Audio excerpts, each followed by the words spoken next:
अब हम अगली 5 विधियों 31वीं से 35वीं पर चलते हैं।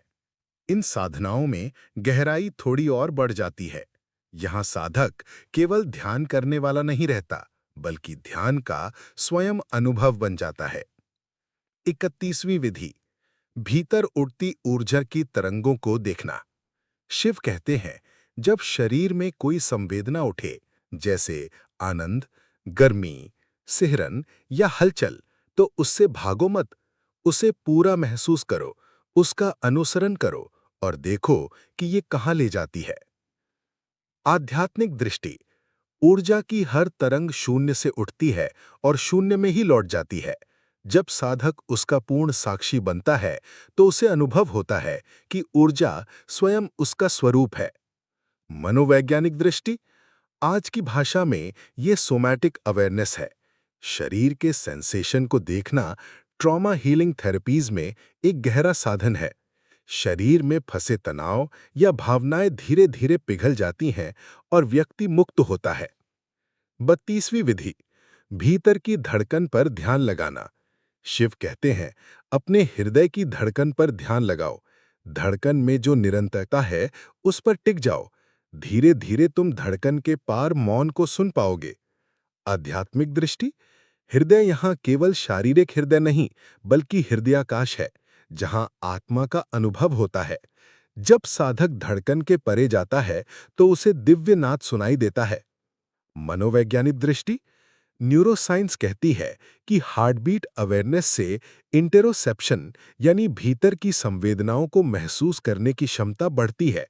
इससे एंग्जाइटी और ओवरथिंकिंग कम होते हैं और व्यक्ति भावनात्मक रूप से संतुलित होता है। 33वीं विधि, शब्द और शून्य के मध्य की यात्रा।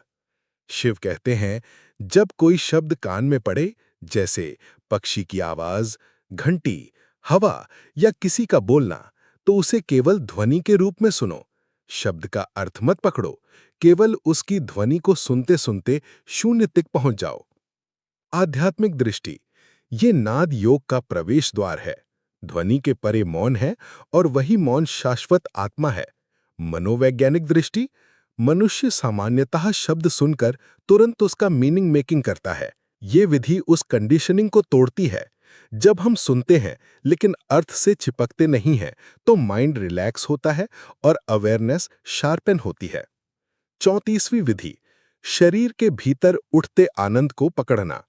शिव कहते हैं, जब कभी भी शरीर में सहज आनंद उठे, जैसे हंसी, सिहरन, प्रेम या शांति, उसे पूर्ण सजगता से पकड़ लो और उसमें डूब जाओ। आध्यात्मिक दृष्टि, ये विधि बताती है कि आनंद बाहर से नहीं आता। हर सुख, हर खुशी भीतर की चेतना से ही फूटता है। यदि हम उस क्षण पर ध्यान करें, तो भीतर के अनंत स्रोत का द्वार खुल जाता है। मनोवैज्ञानिक दृष्टि, मॉडर्न पॉजिटिव साइकोलॉजी भी कहती है कि सेवरिंग यानी क्षण को पूरी तरह जीना मानसिक स्वास्थ्य को गहराई से सुधारता है। ये डिप्रेशन और डिससैटिस्फैक्शन की जड़ को कमजोर करता है। 35वीं विधि, इंद्रियों के बीच के शून्य में ठहरना। शिव कहते हैं, जब आंख किसी दृश्य से हटती है और दूसरे दृश्य पर जाती है, तो उस क्षण एक शून्यता होती है। कान एक ध्वनि से दूसरी ध्वनि पर जाता है, वहां भी शून्य है। उसी शून्य पर टिक जाओ। आध्यात्मिक दृष्टि, इंद्रियां केवल पुल है। एक दृश्य से दूसरे दृश्य तक का गैप वो स्थान है जहां आत्मा का अनुभव होता है। ये वही बिंदु है जहां समय रुक जाता है और साधक शाश्वत का स्वाद चखता है। मनोवैज्ञानिक दृष्टि, ये विधि माइंड्स के माइक्रो पॉजेस को पकड़ने का अभ्यास है। सामान्यतः मनुष्य इन गैप्स को नहीं देख पाता, क्योंकि वो हमेशा एक स्टिमुलस से दूसरे की ओर भागता है। लेकिन यदि कोई इन गैप्स को पकड़ ले, तो ध्यान सहज रूप से घटित होता है। इस इन पांचों विधियों का सार यही है कि जीवन में कहीं भी किसी भी अनुभव में बीच का मौन खोजो। चाहे वो धड़कन हो, ध्वनि हो, दृश्य हो या आनंद की लहर, हर जगह बीच में मौन छिपा है। वही मौन आत्मा का द्वार है।